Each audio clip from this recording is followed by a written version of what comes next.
What's up preppers, welcome back to another video. I am doing you an update from sunny Scotland, and actually at the moment it is sunny for a change. So, bit of an update. We had a family camping trip and we arrived quite late on the first day and we had to get all the tent ready, and I had to do a run from the campsite to my partner's family's house, which is like an hour or so away. So once I got all the tent up, braced up, pegged down, bear in mind I've got a lot of experience putting tents up, so it wasn't just half-assed done, it was done really well. Once I got all that done, sealed, sorted, I went back to collect her. By the time I came to pick her up, it was just getting on for too late, so we thought, oh, we'll just stay at your mum's for tonight, go to the campsite first thing in the morning, start the whole day from there. So we do that. Bit of rain here, nothing too bad, didn't seem, but we are about an hour and a half away from where the tent was. Now we went back in the morning and I could see it had took a beating. 2 sections out of the 3 sections were practically flat, and once I opened the tent up there was pools of water and things swimming around in there. Absolute nightmare. Couldn't really take the kids to that as a holiday, so I thought, no, let's do it, let's get it sorted.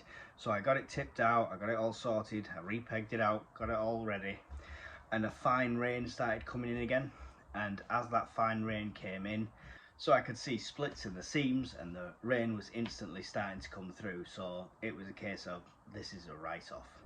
So in the rain then we had to try and gather and dry as much as we possibly could, pack the car up, overload the car because we had 2 cars coming down, only one to get it all back. The tent was a write-off, so that got scrapped. Yeah, so as a prepper, I didn't really have the repair tools to fix a tent of that scale in that sort of time, which I did have masking tape with me and things like that, so if it had been an emergency situation I would have made done and mended.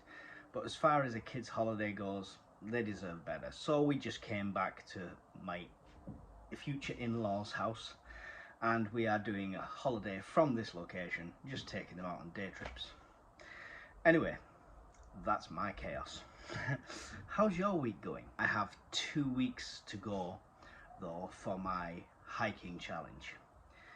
Now for anyone that doesn't know, I've done a previous video on it which I'll try and link above, and it's basically just under 100 miles in 4 days, from the northwest Lancashire area up to Sunderland and the Stadium of Light. I'll be completely honest, I've not trained as much as I wanted to train for this. This is going to be a pure battle of willpower when it comes to walking. I have luckily managed to get the right footwear, socks, stuff like that. The kit I've got right now will do it. I've not got everything I'd want to do it, but it's a case of, you know, I'll do it with what I've got. I've still got a hiking wish list which I'll link below. There's still expenses I need to work out. Obviously with the disaster of this holiday it's kind of set me back a bit, and hiking all the way there I've got to think of train fares back and things like that, so I've still got expenses to work out. So like I say, any contribution below is really appreciated. But my biggest issue is the fact that I've not really trained as much as I wanted to. Now I can go out for a hike now for an hour and I'm fine, for a couple of hours and I'm fine. So I think as long as I'm walking in moderation, I'm not overloading my backpack, so I'll do a video especially putting the kit together. Lee from the Bug Out helped me out by supplying me a bag and some walking poles, and I've been lucky enough to get my hands on some other bits and bats in the meantime, and a few contributors from the community have sent me stuff as well. So as I build that pack up over this week, once I get home, I'm going to mock it up of how I'm going to take it, and I'm going to load it up and carrying it. Biggest issue at the moment I think is going to be food, because I don't have any of the like ration pack or mountain pack food to go in there, so I don't know how I'm going to deal with that. Don't want too many canned goods in the back of my backpack.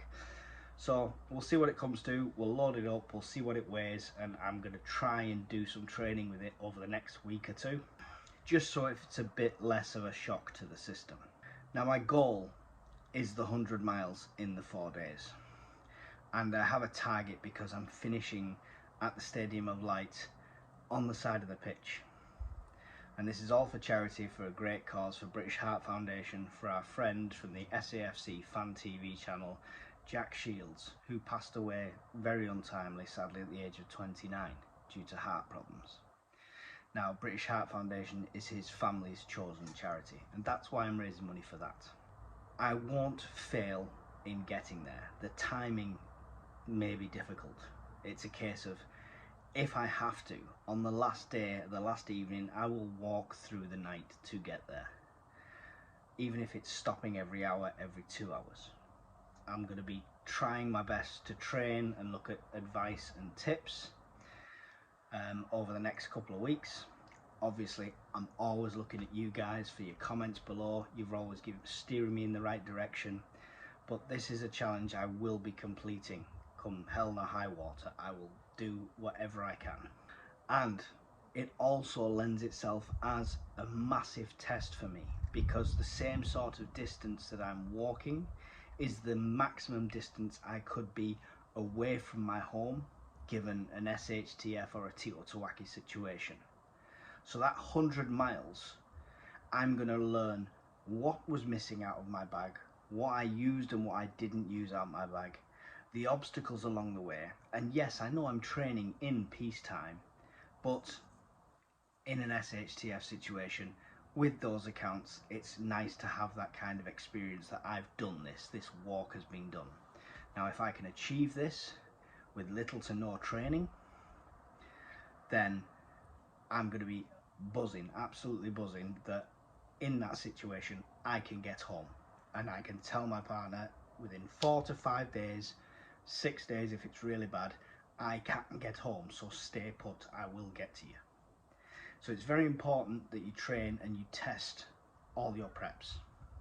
Now, I failed in preparing for this, like I've not trained as much as I wanted to. But my willpower, the determination and the type of person I am means it's not going to stop me. It's not going to delay it.